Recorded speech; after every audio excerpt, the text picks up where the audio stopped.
యోగమాయ మళ్ళీ విష్ణుమూర్తిలో ఐక్యమైందా మామయ్య? ఐక్యమవలేదు అభిమన్యు. ఆ మహావిష్ణుని యోగమాయ లోకంలో ధర్మ సంస్థాపన కోసం సదా ప్రకటితమవుతూనే ఉంటుంది. ఒకప్పుడు శక్తి స్వరూపంగా, మరొకప్పుడు భక్తి రూపంలో, వేరొకప్పుడు ఒక వ్యక్తి రూపంలో. మీరు జన్మించగానే ఈ విధంగా అద్భుతమైన ఎలా చేశారు మామయ్య? వత్స శృత సోమ, భూమిపై మనిషిగా జన్మించిన వ్యక్తి ఎటువంటి మహిమలు చేయలేడు.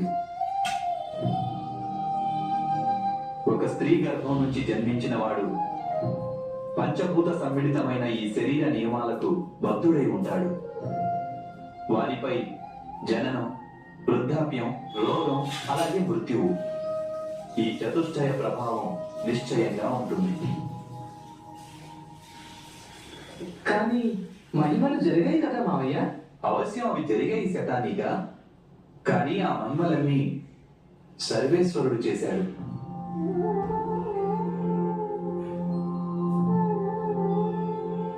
మన సమాజంలో వ్యాపించిన అధర్మాన్ని నాశనం చేసి ధర్మాన్ని స్థాపించాలని కోరిక ప్రతి మనిషి హృదయంలోనూ జన్మించినప్పుడు, పాపము ఎప్పుడు తన అవధులు దాటిపోతుందో అప్పుడు ధర్మాన్ని రక్షించడం కోసం సర్వేశ్వరుడు మహిమలు చేస్తూనే ఉంటాడు వత్స.